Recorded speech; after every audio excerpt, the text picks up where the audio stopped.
मुळामध्ये भ्रष्टाचार कुणी केला हा म्हणायचा. ॲज अ माणूस म्हणून जो ॲप्लिकंट आहे त्यांनी केला म्हणायचा, एजंट आहे त्यांनी केला म्हणायचा, अधिकारी आहे त्यांनी केला म्हणायचा. भ्रष्टाचार सर्वांनीच केला, पण याच्यामध्ये सहभागी सर्व आहेत. म्हणून आपला खरोखरच आपला भ्रष्टाचार समाजामधून दूर करायचा असेल तो अगोदर स्वतःपासून दूर करा. स्वतः भ्रष्टाचार मुक्त राहण्याचा प्रयत्न करा. अवघड आहे, निश्चित अवघड आहे, पण इम्पॉसिबल नाही आहे. आता भ्रष्टाचार म्हणजे नेमकं काय? पैसे देणं आणि पैसे घेणं म्हणजे भ्रष्टाचार नाही आहे. त्याची डेफिनेशन, टेक्निकल डेफिनेशन अशी आहे, सांगता येईल की deviation from normal course of action, म्हणजे ज्याला आपण जो नॉर्मली ॲक्सेप्टेड कोर्स आहे त्याच्यापासून वेगळं काहीतरी करणं for some gains, material gains, ते करणं म्हणजे भ्रष्टाचार.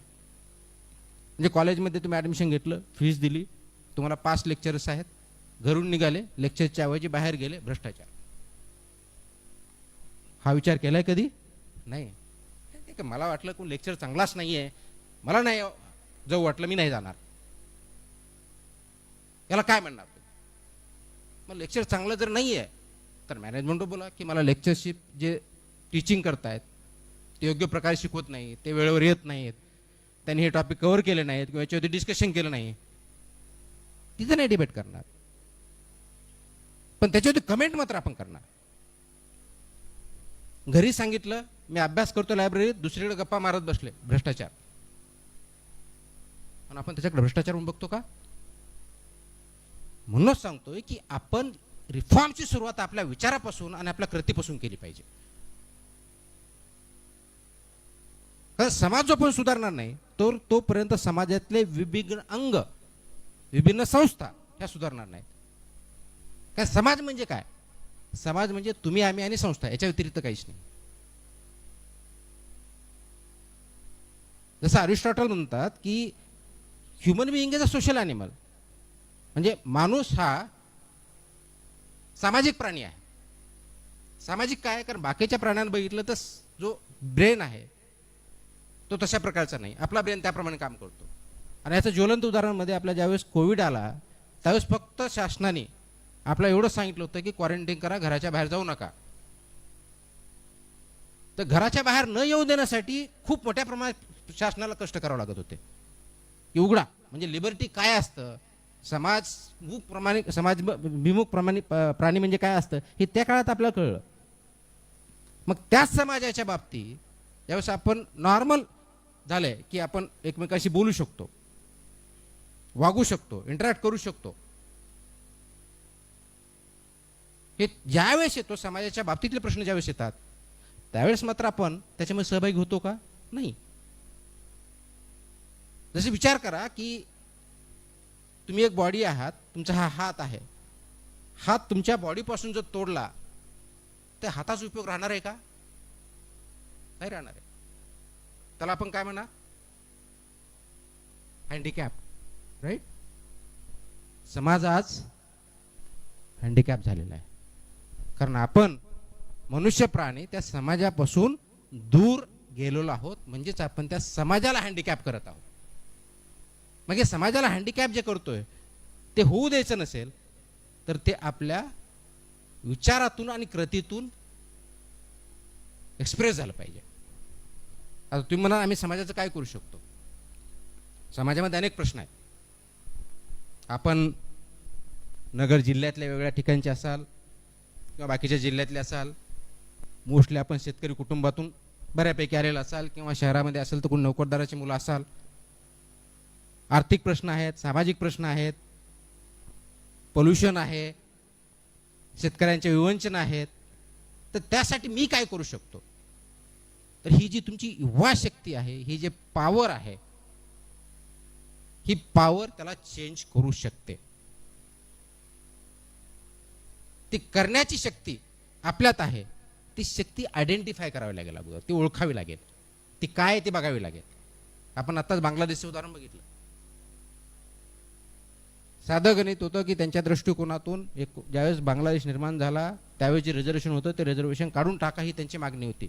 योग्य अयोग्य याच्यावरती वेगळा विषय होऊ शकतो. भारतामध्ये रिझर्वेशन वेगळ्या ग्राउंडवरती आहेत, ते सामाजिक न्यायासाठी आहेत. पण समाज आपल्याला जर पुढे द्यायचा असेल तर आपण काय करू शकतो, ही जी युवा शक्ती आहे ती कन्स्ट्रक्टिव्ह पद्धतीनं पुढे कशी न्यायची हा विचार केला पाहिजे आणि तसे आदर्श आपण घेतले पाहिजे.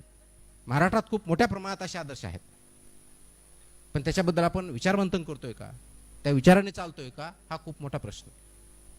जगामध्ये पण आहेत.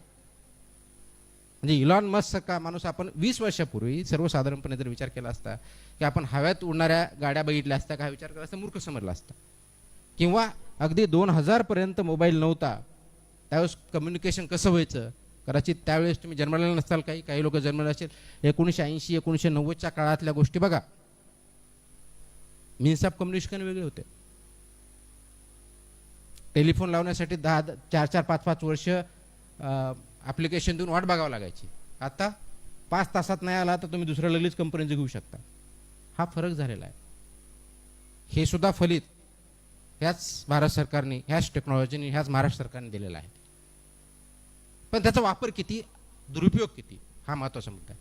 म्हणून तरुण म्हणून तुम्ही काय केलं पाहिजे, हा जर आपल्या समोरचा विषय असेल, विशेष करून आजच्या विषयादर्शन बघितलं तर सामाजिक नेतृत्व आपण कसं करू शकतो हे बघितलं पाहिजे.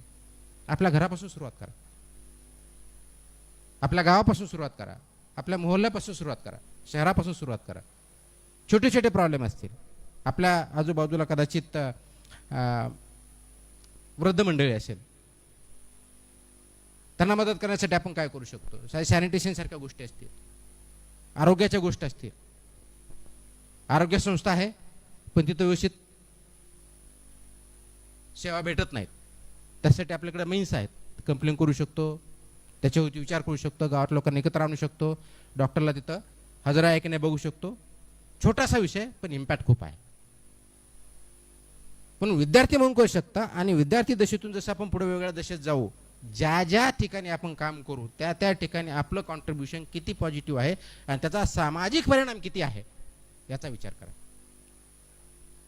मी ज्यावेळेस आपल्यासारखा विद्यार्थी होतो त्यावेळेस असा मी काही खूप विचार नव्हता केला की मी आज तुमच्या समोर इथं जसं उभा आहे तसं कधी उभा राहून आपल्याला काही मार्गदर्शन करण्याचा मी प्रयत्न करेल, हा मी कधीच नव्हता. मी माझ्या काळातलं बघितलं तर मला आठवत नाही ग्रॅज्युएशन असताना मी काही डिबेटिंग कॉम्पिटिशनमध्ये कधी भाग घेतला किंवा त्याच्यामध्ये मला एखादा अवॉर्ड भेटला, असं कधी झालेलं नाही आहे. ॲव्हरेज अगदी विद्यार्थी होतो, शाळेतही ॲव्हरेज होतो, कॉलेजमध्ये ॲव्हरेज होतो, परंतु कष्ट करण्याची तयारी होती.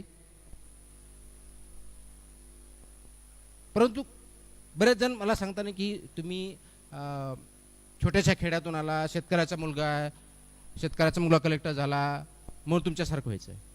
मी शेतकऱ्याचा होतो किंवा नव्हतो म्हणून IAS झालो किंवा नाही झालो असं नाही आहे. तर तुमचे विचार आणि तुमचं परिश्रम ह्या 2 गोष्टीवरती तुमचं सक्सेस किंवा फेल्युअरवरती अवलंबून असतं. आता अनेक वेळेस प्रश्न, आमची ती परिस्थिती नाही, हा एक प्रश्न आपल्यासमोर येत असतो. आमची गरीब परिस्थिती आहे. आता जगामध्ये हे खूप मोठं डिबेट चाललेलं आहे, तुम्हाला कंडिशन का कंडिशनिंग, म्हणजे तुम्ही ज्या परिस्थितीत आहात ती तुम्हाला घडवते का कंडिशनिंग म्हणजे तुम्हाला कसं व्हायचं हे तुम्ही ठरवता. तुमच्या माइंडला कंडिशन तुम्ही कसं करता हे तुमच्या परिस्थितीवरती अवलंबून आहे का परिस्थिती तुम्ही